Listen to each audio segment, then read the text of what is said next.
छत्रपती संभाजीनगर जिल्ह्यात 1 एप्रिल 2026 पासून माझं गाव आरोग्य संपन्न गाव या विशेष अभियानाची अंमलबजावणी करण्यात येणार आहे।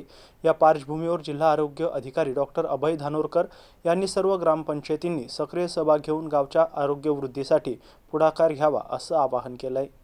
नमस्कार, मी जिल्हा आरोग्य अधिकारी डॉक्टर अभय धानोरकर। जसं आपल्या सर्वांना माहितीच आहे की 1 एप्रिल 2026 पासून आपल्या संपूर्ण जिल्ह्यामध्ये आणि संपूर्ण महाराष्ट्रामध्ये माझी गाव आरोग्य संपन्न गाव ही विशेष अभियान राबवण्यात येणार आहे। हे अभियान पूर्ण वर्षभर चालणार आहे।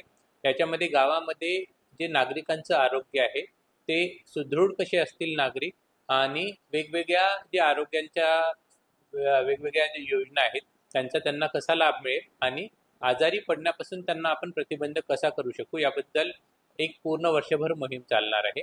याच्यामध्ये आपल्या जे छत्रपती संभाजीनगर जिल्ह्यामध्ये मधल्या 867 ग्रामपंचायती आणि एकूण 1362 गावांमध्ये ही योजना एका दिवशी सुरू होणार आहे आणि वर्षभर चालणार आहे।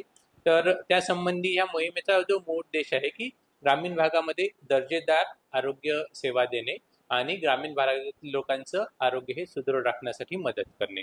तरी हे जे अभियान आहे एकूण 59 निर्देशांकावर प्रत्येक गावाचं मूल्यमापन केलं जाणार आहे आणि यामध्ये ज्या ग्रामपंचायती सरस ठरतील, ज्या ग्रामपंचायतीमध्ये खूप चांगल्या प्रकारे या अभियान राबवलं जाईल त्या ग्रामपंचायतीला जिल्हा स्तरावर, विभाग स्तरावर आणि राज्य स्तरावर प्राइज दिलं जाणार आहे।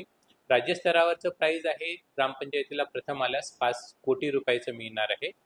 विभाग स्तरावर जी प्रथम ग्रामपंचायत येईल त्यांना 1 कोटी रुपयाचं प्राइज मिळणार आहे आणि जिल्हा स्तरावर प्रथम आलेल्या ग्रामपंचायतीला 25 लाखाचं प्राइज मिळणार आहे। असे एकूण प्रत्येक स्तरावर 3 प्राइज काढले जाणार आहेत।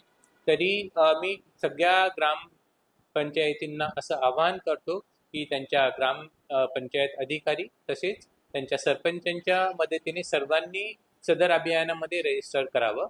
रजिस्ट्रेशनसाठी 1 एप्रिल ते 30 एप्रिलपर्यंत हे रजिस्ट्रेशन खुलं राहणार आहे आणि प्रत्येकाने आपल्या पूर्ण ग्रामपंचायतीमध्ये 1 वर्षामध्ये ज्या ज्या गोष्टी करायच्या आहेत त्याचं नियोजन करावं आणि रजिस्ट्रेशन करून जास्तीत जास्त आरोग्यपूर्ण गावात लोकांना सुविधा कशा देतील, लोक निरोगी कसं राहतील याच्यासाठी प्रयत्न करावे। धन्यवाद।